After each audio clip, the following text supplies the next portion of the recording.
even what you're saying, it was hard for me to accept. I'm like, is this genuine? Mhm. Is this actually support? And I realized, I'm like, no, it is. I feel like sometimes, especially with first generation kids, we don't allow ourselves to be given, we don't allow ourselves to, be opportune by support because we've never really just had it Mhm. by the people that we care and love, you know. So when they are given it, it is strange. It's a bit weird, but I told myself, I was like, why why rob yourself of support just because it's not in the way that you wanted it? Mm. Why Yeah. do that? Yeah. And here you are, you have this mom and this dad who is, yeah, they don't understand all the time, but they want to support you. And it's a very genuine, and it's definitely different, a different way of support, but it doesn't mean it's not support. Right. It doesn't mean, and who am I to tell you how to support me? If that's how you know how, I think for me, what I'm having conversations where I'll be like, mom, okay, all I need you to do is listen. Like we said earlier, Yeah, yeah. I just need you to listen right now. I just need you to just be here, just your presence. Um, and they're understanding that. So my mom will be like, oh, okay, I'll be there. Yeah. Okay, cool. I'm like, mom, you don't have to give no opinion. That's beautiful. You don't have to say this. You don't have to say that. Just sit. Yeah. Just sit with me. And that, I'm telling you, I can go to sleep at night. That's beautiful. Like for the did you ever see that coming? Did you ever see that 360? No, Did you foresee no, that at all? it is it I'm still learning Yeah. how to bask in it. Yeah. I'm not even gonna lie to you. Because again, as a first generation kid, that's, just having that support is, a lot of us, that's all we want. We don't Mhm. want nothing else. We just Mhm. want to be able to have that support. Because for us, the support, it ignites the way we take care of our people. Mhm. Man, they supported me. We got to do this for them. We Yeah. got to do that for them. Yeah. We got to make sure we take care of the community, Yeah. and especially that we love them. We want nothing but the best for them, Of you course. know. And so I have a lot of friends that are first gen like myself. The relationship between their parents is very, very up and down. It's very rocky, you Right. know, because again, you have parents coming from a different space, and they still, it's like, yeah, they know they're in 2024, but Right. mentally they're back in the 80s when they came to America. And then some people don't have the ability to articulate in the way that you do. That part. So that plays a crucial role 100%. in that 100%. transition. I mean, Hmm. because I mean, even, you yourself was mad, Oh, yeah. but you were able to reflect on like, okay, let's not make it harder than it have to be. Let's have a conversation about this. Hmm. Hmm. And those tough conversations are now getting easier and easier. Granted, new Mm. things occur, but I mean, yeah, like literally every what you what you are doing is so multifaceted because as you mentioned, having a bunch of first generation friends, I mean, literally, this is this is a niche. Like your conversations and the transition of helping bridge the understanding Hmm. from first generation to parents, I mean, that is a niche Mm. for you as well. Wow. I mean, you're going like who better than to share it than someone that is going and successfully going through it. Man, I think for me, it's kind of surreal because I never thought that I would be in this place. Hmm. Like, I never thought that I would, be the first gen kid that felt the need to have conversations. Because at one point, I was like, yeah, I'm shutting all that down. Hmm. I don't have to have a conversation with, folks that don't support me or don't feel the need to be in my space, or don't even want to ask me, how am I doing. I didn't feel the need to be in that because I was just like, this is not gonna change. Hmm. But I mean, we're talking about open doors. Sometimes going into the open door again, you don't know what's ahead. You don't know Hmm. what lies ahead. I never knew that this would even be a conversation right here. You know, um, I think it's interesting though, whenever I'm thinking about like the first gen kid, you know, how we're so successful. We know how to do a lot of things. We're very multifaceted, and we're scared. We're still scared to display it. We're still scared to do that because we have a lack of support behind us. You know, and what I'm having tough conversations with friends now, and I'm like, have you ever had a conversation with your parents? Have you ever just like told them, hey, this is how I feel? It's something I think about like just a typical like Black American. Those that don't have any like cultural background or anything, or any parents that are immigrants. Um, there's a way that y'all's parents support you guys that a lot of first gen envy, Mm. because y'all are having transparent conversations. A lot of times, it's not that our parents don't want to support us, it's just that Right. we're not having those conversations. Yeah. And what we fail to realize as first gen is that it starts with us. A lot of times, it's going to start with us. And that's just the reality of it all. And for the longest, I battled with that. I didn't want it to start with me. I don't want to be the pillar of that. Like, I'm like, why? Because as parents, I feel like you should know what you're supposed to be doing. Wow, as we talk more, I think I'm more Nigerian than like seriously, because some may have had that transparency support, but like I was that for, I mean, I don't have any siblings, but Mhm. I was that with my parents where, like when I had my oldest son, I was like, hold up, y'all had me, but I was living with, man, y'all sucked as parents. Like, I'm gonna tell you right now, So I've had that conversation. So the transparency is this because my parenting, I feel like, came from the lack of parenting from my biological parent, from my mom and dad. Wow. I was fortunate to have other family members step in Wow. and stand in the gap. So I know many members of my family. I mean, where I lived with my great-grandmother, my great-grandfather, who lived next door to his dad, which was my great-great-grandfather, Oh, wow. for a period of time. I was raised by my grandmother, Mm-hmm. aunt and uncle, different uncles. So I know so many members of my family and interacted with so many people that by the time, and because I did not live with my mom and dad primarily, I knew exactly the type of parent I would be because what they weren't. So when I actually became a parent, not that I knew it, but innately I did.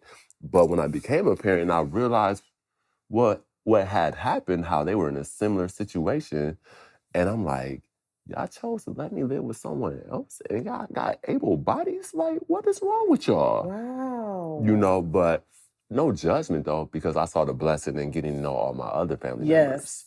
And I wasn't mad at them because I Yeah. also understood that everyone has their issues in life. Mm-hmm. Whatever it is that they're battling, then maybe, what, that may not have been the best situation for me. Because apparently here I am today, so I'm okay. Look. I made it. I'm okay. So I'm not going to be like, oh, like we talked about regret. If I could go back, let me change this one thing. Let me change, like, no. You've seen the butterfly effect. You know what I'm saying? Like, it didn't turn out good, but Ashton Kutcher, he could not get it right with that girl. Whatever, he couldn't get it right. So I look at things like, if I made it today, then there's no need for me to go back. Right. You know what I'm saying? Like, sure, of course there's things that I would like to change, but standing here today with all faculties and the ability to continue to move forward, let's do that. Move forward. Man, it's difficult to move forward sometimes, because I think we're so married to the moment that this is all the situations that are happening. It's never going to change. We Mm-hmm. convince ourselves that there will be no change or no transformation because we're so married to that particular moment. And it's like, even with what you're saying about your parents, I think we fail to realize that a lot of our parents had challenges that they faced that we're probably never going to know about, or some that we do know about. And we're like, we didn't realize the difficulty or the depth of that challenge, But, do you think that it also has to do with unforgiveness, like with us? Like, we just kind of like, we have this thing, this vendetta, about the way that we were raised and the way that we communicate with our families and things like that. Do you think it has a lot to do with unforgiveness? I don't know, like personally speaking, like I really don't have any unforgiveness. Hmm. Like I wasn't mad. I wasn't mad at my parents Right. for not raising me. I just had it. I had questions. I wanted to inquire as to, so what exactly And that's was fine. going on? Okay. You know, because I saw the blessing in how many people live with their great grandparents. Man. You know, how many people live with maybe like three different uncles, Mm, raised with God. I'm an only child, but people would never oh, wow. know I would because never think that. so biologically I'm an only child, but I was raised with cousins during the Mm. school year, and then during the summer I would be with my grandparents, and I was the only grandchild for 10 years, 1 month, and 7 days. So I had that on lock. Like when it came to getting stuff, I had it. So you were the oldest cousin. I'm also the oldest on my dad's side of the family. But on my Hmm. mom's side of the family, where I was raised with my cousins, I wasn't. You know, I had older cousins, I had cousins underneath me, and like I was just in the midst. Hmm. I was just in the game. So I was raised like, someone with multiple siblings on this side, but then over here, I was the only child. I was the only grandchild, Interesting. what I'm saying, for over a decade. So, I got both perspectives, which I think is what allowed me to really, and living with all these different people, I think that's what probably has given me the ability to understand at a different level. Like, you know what? They see it like this. They see it like this. So I'm like more conscious of like,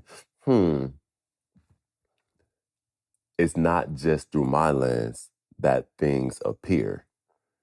Just like if we're on the expressway and I'm in the fast lane and you're in the middle lane and he's in the slow lane, we all see in the E-way in a different fashion. So Mm. that's how I look at scenario situations and stories. So therefore I don't necessarily get upset about it. It's just like, okay, if someone responds a certain way, I try to just think to myself like, oh, that's just their programming.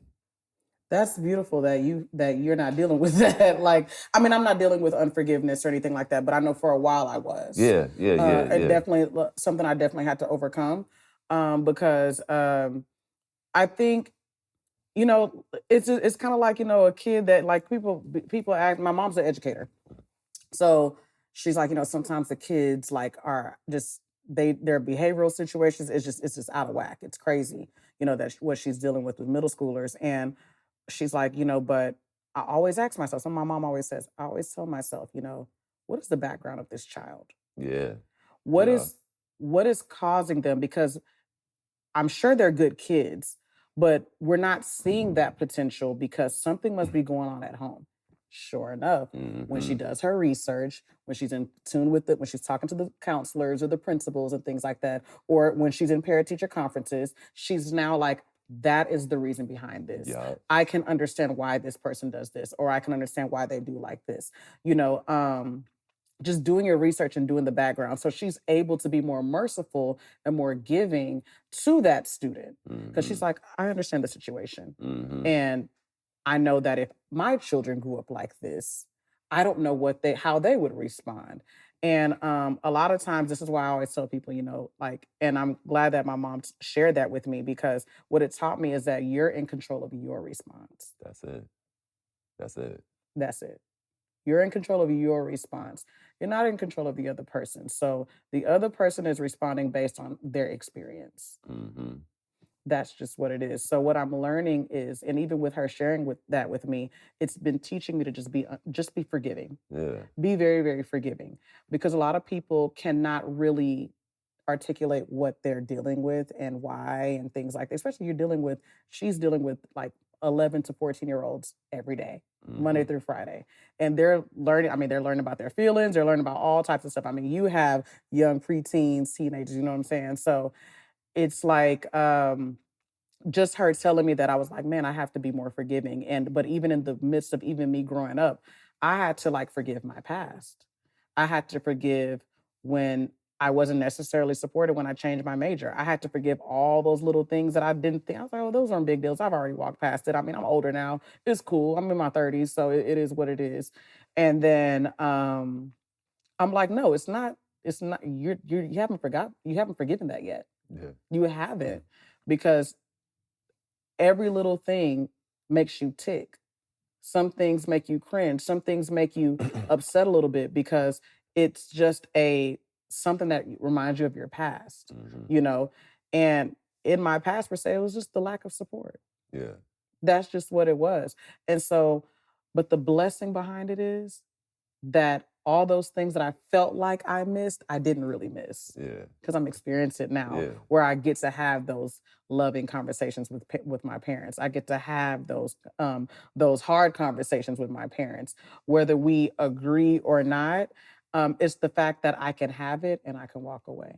What they say, like life is what 90% of how you respond to things. Yep. 10% of what actually Yep. happens. So it's Mhm. your response and what you choose to pounce on, Mhm. or if you decide to have a response of openness, like mom with the student, like I'm sure it's something with this kid's background, Mhm. something at home must be taking place. Yeah. Surely he's a good kid.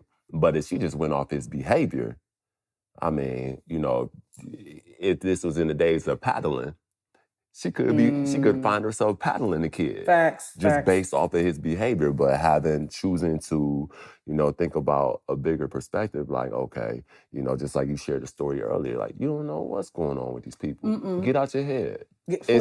It's not about you. Like, as important as you are, Right. we know you the son. But it's not about you. Right. Right. It's not about you this time. And if people can do that, realize that it may not be about them, that would free so many people.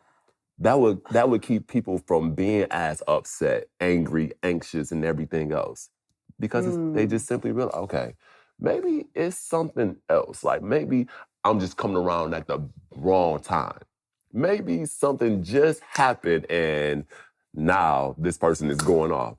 That's not a reflection on me. Mm. Just having that understanding and being able to think about it from that standpoint, like, okay, someone go off on you, like, what's wrong? Like, maybe It definitely throws them off. Like, I'm angry. I think that's something that I promise I'm gonna try. Next time, I promise I'm talking like, what's going on? Like, 'cause this isn't about me. Like, what's going on? Let's talk.